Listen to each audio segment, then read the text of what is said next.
Hi, I'm Shira Carpel. And I'm Shayna Gaunt, and we're board-certified behavior analysts. At How to ABA, we provide practical resources, community, and support to ABA professionals. In each episode of our podcast, we will be having real conversations with real people, sharing real stories about ABA.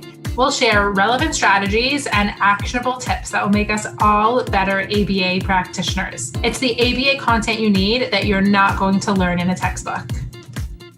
On today's podcast, we are going to be talking to Julie Tewell, and the conversation discusses a lot of challenges to the newly minted BCBA, including burnout. And we are also going to be hosting our CEU webinar this month covering the topic of burnout. The CEU webinar is on Wednesday, June 22nd at 12 Eastern Standard Time. And we're very excited to host Tamiko Meadows from I Love ABA. She will be presenting an hour webinar for one CEU credit on burnout. Shira mentioned about BCBA burnout from newly minted BCBAs, but it's definitely not newly minted BCBAs who are the only ones burning out. And as a profession, I think we need to recognize and we need to talk more about burnout and how it's possible and how it's happening to everybody and how we can prevent that. So join us. If you are a member, make sure you register. And if you're not a member, then please become one so you can attend either live or watch the recording after. Hi, everyone. Welcome. Today, we are talking to one of our community members, Julie Tewell, who is a clinical BCBA, you said in Louisville, Kentucky. Yes, that's Welcome. Welcome, Julie. Happy to have you. Thank you. So one of the things we love about doing this podcast is hearing about different members and kind of what they're up to, especially, how they got into the field. So why don't we start with that? Tell us about what you do and how you got into the field. Sure, absolutely. So I am currently a BCBA in Kentucky, and I work with kids ranging in ages from 2 to 12 years old. I kind of stumbled into this field, actually. Most of my life, I had decided I wanted to be an occupational therapist. I have an older sister who's 10 years older than me. And both of my sisters actually are in somewhat similar fields and have always worked with children. And my sister had a friend who was an occupational therapist. And I remember when I was little, she was telling me about it. And I just thought it was the coolest thing.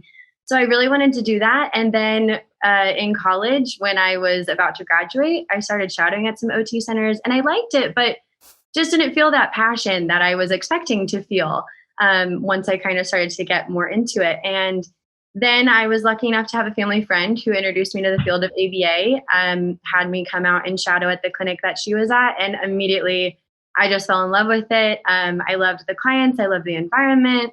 And I don't know what it was about it, but I just kind of knew that was what I wanted to do. So give it a few years and now here I am. And as much as I would, love to be an OT, maybe one day too. And I love that field still. This, I think, is definitely my passion. And I've really grown to love it all. So I think we all kind of found the field by accident is kind of the message. And it's funny because I had a very similar journey. I also shadowed an OT and a PT. I applied to both programs. I didn't even know what ABA was at the time. I actually started PT school in the States, and it was starting to be a doctorate program at that time. And I did a couple of months of it, and I was same, I don't really feel passionate enough to spend the next 3 years of my life getting a doctorate in PT. Right. And that's when I kind of got into education and ended up stumbling upon ABA kind of by accident. So similar. Yeah, I was so surprised I had never heard of it before. My mom was a special education teacher and a general education teacher for the longest time too. And even with her and my other two sisters being in similar fields, I couldn't believe that I hadn't heard of it and that more people didn't know about it too. So I'm glad that it's, starting to grow a lot more. We need better PR. We really do. I took psychology all the way through school, and I even did behavioral stuff in school. And I actually did more experimental behavioral psychology and worked with rats and pigeons. But then I got out of school and said, the last thing I ever want to hear about is Skinner. If I hear Skinner one more time, I will probably jump off a cliff or something, right? So I actually went into sales and marketing, and I had a sales and marketing job, and I hated it. And I think I've said this before, but I have never in my life looked at a clock and said, oh God, how many hours till Friday? Like never. And in this job I did, and I ended up just through the right channels, meeting somebody who knew somebody, and ended up, shadowing somebody. My very first shift in ABA was at a grocery store. And I said, you can get paid. You can get paid for this? Like I took a kid to a grocery store to tolerate fluorescent lights and, just natural environment teaching and have him walk beside us and everything else. I'm like, this is fun. Like I really love this. That's so fun. I think true though, you feel kind of strange at first when you first start out in the field. I remember having the same feelings as an RBT, kind of being like, am I doing things right? I feel like I'm kind of just playing. I get paid to play, right? Like, I'm doing all their goals and everything, and I feel like I'm doing it right, but am I? Are we sure? And it makes it fun though. Yeah. So hopefully you got, you felt the passion in ABA more than when you were, but then, in OT and other departments. But what is it now that you can say you love about the field, or that's like really attracting you to stay in the field? So I think that my favorite thing, there's definitely been some, trials and tribulations to the job, as there is with any job and any growing field, especially. I feel like we're still developing a lot as a field, but still relatively young. And in my role, I'm definitely very young. So I've only been a BCBA for almost 2 years now, and kind of fast tracked through it. I was an RBT for about 2.5 years, then got my schooling done right away and was lucky enough to get through the boards quickly and whatnot too, which was great. But I think that the thing that's keeping me in it, despite a lot of those trials and tribulations and whatnot, is just the connection with people and these families. I love working with these families. There have been so many clients that I've worked with that, being ethical and maintaining that professional role, but just internally, just knowing that you would do anything for that family and for that client, and it's so nice. During COVID, it was a strange time, and I had gone from working solely in the clinic setting to very quickly shifting into only in-home services with the way that our company adjusted during that time. And I had never done anything like that before. I wasn't sure how I was going to like it.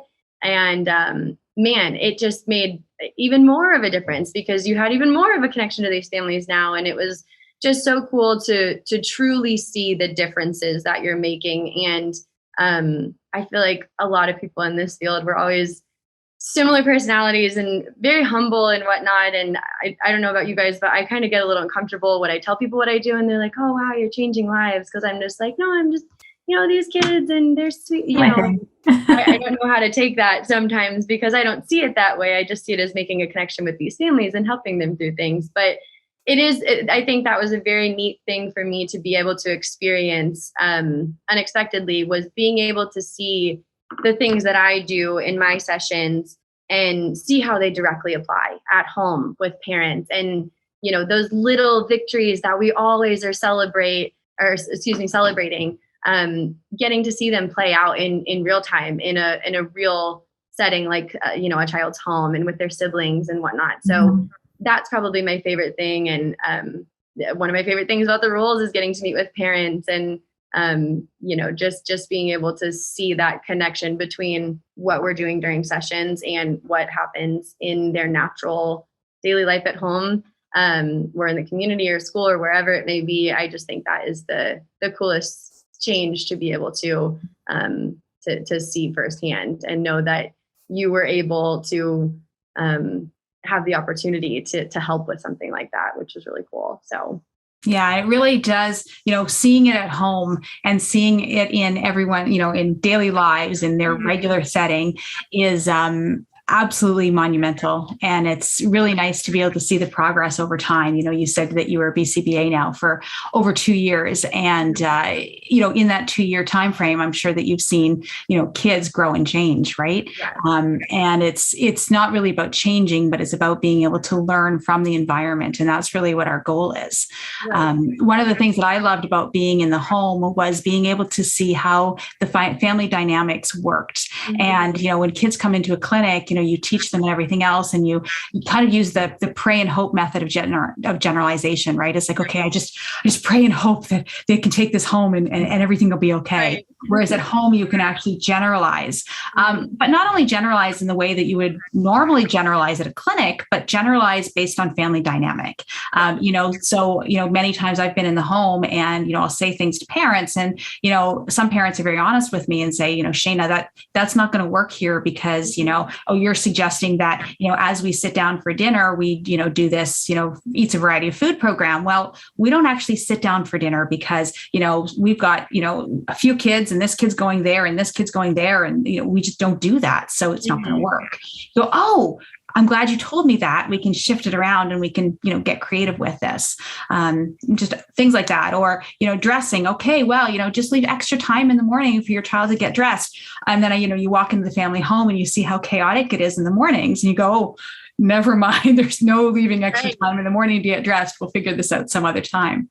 Yeah, I think it gave me a really big opportunity to increase my empathy for situations like that. I think sometimes, sometimes I'll hear RBTs or BCBAs maybe, innocently maybe complaining about a family that they're late or, this is happening or this client is, using this instead of a Chewy or whatever it may be, not understanding how much is happening at home, especially if they have siblings or other kids to take care of, if both parents are working full time, and being able to be in that home setting, it allows you to, like you said, see that family dynamic and be able to put yourself in their shoes even more so than you might have been able to before. And now being back in a clinic setting, it also has taught me to try and get as much information about the home setting as possible. If I'm not able to observe in the home setting before a client starts services in the clinic, just constantly asking parents about what they do at home, what a child's bedroom looks like, what toys they have, even just trying to be able to mimic that environment as much as possible, because even those little differences between maybe the way their siblings do something at home or mom and dad does something at home, if I can try and do that at the clinic too, maybe I'll have a lot more success with how that child learns and how they are motivated and whatnot. So yeah, I completely agree. It really is nice to see them in their element, It's so true. And I've learned personally so much from spending time in people's homes as, the way they parent and the way that they interact with their kids. Like, I think I personally have learned a lot from that also, which is amazing. You mentioned, having some challenges to overcome. Do you want to specify, like, what is some challenge that you feel like either is inherent in the field or that you've successfully overcome to get where you are? Sure. So I think that some of it might be a little bit of me being new to the role and young still, just in a general sense, and maybe having a little employee naivety and whatnot with the workplace. But I think sometimes in this field, your expectations can be pretty high for certain things and might be met with lower lower expectations, or I'm missing like disappointment, like they end up, disappointment. And and there's been a couple work experiences where, just trying to be as ethical as possible and, really trying to make sure that I am putting all my effort into my clients, but also making sure to keep myself healthy and not experience burnout and things like that. And maybe, having a company that doesn't quite align with that or doesn't quite hear employees when they're trying to explain those things professionally and, coming to you with concerns about burnout and things like that. And I was lucky enough to work in a clinic where we had an incredible director who was very young for her role and, maybe was thrown into the role a little unexperienced, but just powered through. And man, she worked hard. And one thing that she was so great about was always just making sure that people felt supported. So we were so lucky to have that. But then with the way our company was structured, there was some overhead outside of our small clinic, and that's where sometimes you would be met with a little disappointment that people that were overhead weren't quite matching those values and those things that as an employee, you would hope that as an employee in a mental health field, especially, you would hope that the overseeing population of the company would also try and really emphasize aspects like that. And so that was a little tricky. I think it was a tricky time too with COVID. Everyone's jobs are different. Everyone was trying to keep companies going when the world was falling apart, and so that might be exclusive to that. But walking into this role during that time, I think was tough. And there was a short period of time where I had gone from one company that my clinic itself was amazing, my coworkers are amazing, but the company itself was maybe a little bit toxic.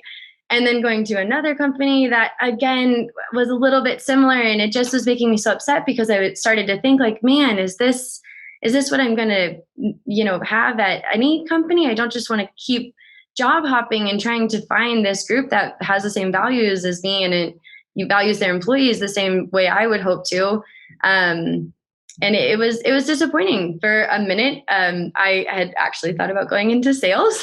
I have a boyfriend who is in that, and he was like, well, let's think about some relative skills you have, if maybe you do want to look into a career change, if that's what it comes to. And I was just so upset. I didn't want to change my career. I didn't want my burnout to win, and I know a lot of BCBAs who have experienced that same thing. I don't know if it's different in Canada or, in other areas of the States, but it just kind of started to seem like a common thread between a lot of people. And I didn't want that to win. I can be stubborn sometimes, and I didn't want my burnout to beat me. So I kept looking, and luckily I have found a company that I don't know how I found a company so great, but it is one that values its employees. They value the mental health of their employees. They talk about burnout frequently because this is a job where you can experience that relatively easily. It's a wonderful, rewarding job, but definitely a tough one too. There are hard days, again, as there are in any job. And so I would hope that more employers can kind of be able to have more grace like that. And, as employees, it's understandable. It's a company that needs to run, but these are people. Our employees are human beings, and these clients, they're not just here to, fund your company. We're here to help them. And so at the end of the day, that's what it's about for us as employees, and it's just, it's a hard balance to find that sometimes. Yeah, you said that you were disappointed, but I can imagine you must have been so frustrated as well, because just talking to you about BCBA, being a BCBA and about the ABA profession in general, you sound so passionate about it. And, when you talked about your first day and, I want to be an OT, but then I found ABA, like that passion was there. So it must have been so frustrating for you when you finally thought you'd found exactly what you wanted, and it just wasn't right. But good for you for recognizing your values and realizing that where you were, the values didn't align with your own values. And a lot of people don't do that. So it takes a really strong person to be able to not only say, no, these are my values, but also to be able to say, this isn't right for me. Not only a strong person, but a very courageous one. So Congratulations. Yeah. Thank you. I can't take all the credit though. I have had some amazing supervisors in the past that have been able to give me that confidence and those constant reminders to not settle. If it doesn't feel right, keep looking and you'll find something that does feel right. And now that I have, they're right. When you do finally find that, you feel proud. And it was so crazy. Once I started in this role at this clinic, I felt like I had this weight lifted off my shoulders. It was almost like the first few weeks, I was kind of like, I was waiting for certain things that I was so used to. And, hadn't even realized how toxic some things were in the past. And it was a strange emotion. I almost kind of had to unlearn some right. micromanaging traits and expectations that I had of my bosses that were not good expectations, because of the way that previous bosses had acted and whatnot. So it was a nice kind of relief almost, but it is possible. Yeah, right. On June 22nd, we're actually doing a webinar on burnout because burnout is real. And I really like what you said. I didn't want the burnout to win. And I love that, right? Because, I joke around about this, but if you can if you could be, make it in 2020, you can make it anywhere, right? Like if you could, practice ABA in 2020 and make that pivot from being, in a clinic to in home, or being in person to online, and have to do it so quickly, like literally over a weekend, you can do that. Right. You can be the best person you can possibly be any other time, right? Mm-hmm. So it's so true. And I think it's really nice that you know what your values are. But I think what you said at the beginning about having those expectations, I think there's that balance, right? Because you have to know what your values are, but you also have to be realistic with what our expectations can be, and knowing the difference between this is not a good environment for me versus, maybe I need to taper my expectations.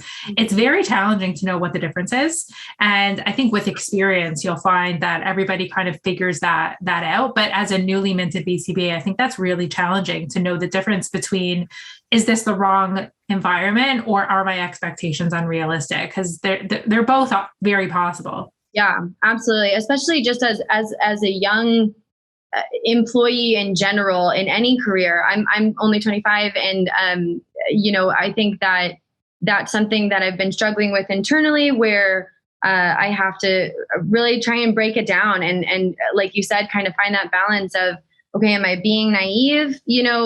Are my expectations too high for what, a job anywhere is like? Because I know that there are plenty of adults out there that have mundane jobs, and they just get through their day. And like you were saying, you're watching the clock, just waiting for the day to get done. And that's where I would get upset, and I would kind of argue with myself and be like, I understand that maybe that's reality, and that plenty of people experience that. But you know what? At the end of the day, you're getting paid. You can support yourself. You can support your family. So maybe that's the cost of it. But then the other side of me, that's young and naive, I wasn't willing to accept that. I have said frequently out loud when I was going through that time that I will not settle for being miserable in my job, especially a job that's meant to be so fun. I work with kids. It's not meant to be miserable. What provider am I if I think my job's miserable when I've got kids all over, right? So yeah, that was a tough thing to decide. And I that's why I say I wanted to be stubborn. I didn't want to settle for not enjoying my job and being excited. Yeah, that's amazing. Good. Yeah. So, as a newly minted BCBA, you're freshly out of the exam, and most of our audience is in the same position. Do you have any advice for them? Someone who's just getting started in the field, who might be feeling similar to how you felt a year ago? What would you tell them? Definitely. I would say something that I wish I had reminded myself of more often was that you're not expected to know everything. I think stepping into the field, and coming right off of studying for the boards, you feel pressured to know everything because for the boards you have to, right? But in the role, I have to remind myself, even still, I'm not expected to know everything. This is a job where you often feel like you're the one that's supposed to have all of the answers. And especially just being younger, and I don't have kids of my own, all of those factors, it would kind of hit my confidence as a provider sometimes. And I would get really down on myself if I couldn't figure something out, or I didn't know, how to handle a situation that parents were experiencing at home. I didn't know what advice to give them or what strategies to recommend. I would look up research articles and not be able to find what I was really looking for, and I had to remind myself it's okay to ask for help. Whether it's seeking help from the other BCBAs that you work with, if you're lucky enough to work with other BCBAs in your clinic setting or whatever company you may be with, or if it's finding people like you guys that have amazing resources, even other websites, Teachers Pay Teachers, just Googling things. There's so many times where on, Google, I've found little resources on Etsy and all of that stuff. And all of a sudden was realizing like, oh my gosh, a lot of people have already made these things before. This is exactly what I'm looking for, and just kind of not being afraid to ask for help, in whatever facet that may be. That's definitely something that I think can be easy to forget, and can unintentionally put a lot of pressure on yourself when it's not necessary. Totally. And I think that fallacy of like feeling like we need to have all the answers, whether you're new or experienced in the field, is one of the most dangerous things that we could be telling ourselves, because it leaves us very closed minded to like other professionals, to hearing from the parents, to learning more. And I think that that is a big fallacy in our field. Like as BCBAs, we just have like, you're a jack of all trades. We can do it all. We do sleep, we do toilet training, we do teaching, we do learning, we do talking, we do it all. And I think that sometimes it leaves us with that feeling of like, but what if I can't do it all? Then I'm a failure. And it's so dangerous because we can't do it all. We're not supposed to do it all. And I think when we stop thinking that, then we're able to ask for help and we're able to like collaborate more and hear from other professionals. And I think that's really important. Mm-hmm. Absolutely. Oh, sorry, go ahead. I was just going to say, that's one of the reasons why Shira and I started How to ABA, was that so that we could, get a community together so that we could all collaborate together, because we know we're together in the same city and two heads are definitely better than one. So, what happens if there's hundreds of heads, thousands of heads? What can we do as a community? And we've really seen it take off because everyone's in your boat, not just newly minted BCBAs, but everybody. Nobody has all the answers. So it's really, really nice to be able to collaborate with people. And I think that's another thing right there that would have been so nice to, recognize more as a, I know I'm still pretty newly minted, but when I very first started as a BCBA, other people are feeling the same way as me. I always was thinking like, oh, it's just me. Like I'm just not experienced enough, or, COVID messed up my experience, or, I haven't been able to learn as much. And especially now adding a move right in between all of that in my first few years as a BCBA, that kind of offset a few months of getting that good practice in as a BCBA and having good supervision from more experienced BCBAs. And so then it kind of added to it like, man, I missed out on learning this or whatever it is, but I didn't. Other people feel the same way. And I think it's been neat because I've worked now with a couple BCBAs who have years of experience under their belt, and they still ask for help too. They'll ask me for suggestions sometimes. I'm like, wait a second, what, me? That's awesome. I love it. But it's so collaborative, and it's a field where a lot of the times things are very trial and error, and it's okay to err. That's going to happen. And so, yeah, there's people like you guys and your resources in this community. I'm very thankful for it because, even just going through the posts by everyone, I might not even be looking for something specific, but it's nice to read through them and be like, oh yeah, I've experienced that before. Or, I've had a client that struggled with that too. That's a great question to ask. So yeah, thank you guys for things like that, because I'm sure I can speak for everyone that uses your guys' resources, that it's so incredibly helpful to have that community. I mean, we definitely created what wasn't around when we started. So in terms of like what we used back then, I think it was, like you said, a lot of trial and error, and a lot of like, every time there'd be a resource, we were working together, like Shana would grab it or I would grab it and we'd save it. And we just kept collecting and amassing all this information and learning, going to conferences and speaking to people and making connections, and tapping into the resources that are available now. But there's so much more available now than, 10 years ago. So we're lucky to have that. Yeah. I can't imagine what it would have been like. Yeah, I'm sure that was tough. You're probably feeling like you had to reinvent the wheel every time. Every time. And we did. Everyone was reinventing the wheel, and everybody was operating within silos. Nobody was talking to each other. And, everybody was gathering resources and creating their own. And it would take me, I don't know, I'd consult to a child for, 2 hours in a program, and then I'd come home for another 3 hours and write programs. Right. So it was a long time. And of course, those weren't billable hours when I couldn't bill for the times that I was just program writing. And then over time, you start building up the curriculum. But at the beginning, it was tough. There wasn't even like social media, like even now where you can, be in a Facebook group or be in, like there was nothing. It was very lonely. So we wanted to create a place that wasn't lonely. And that's really the goal. What's your goal? Like what's next for you? What would you love to see?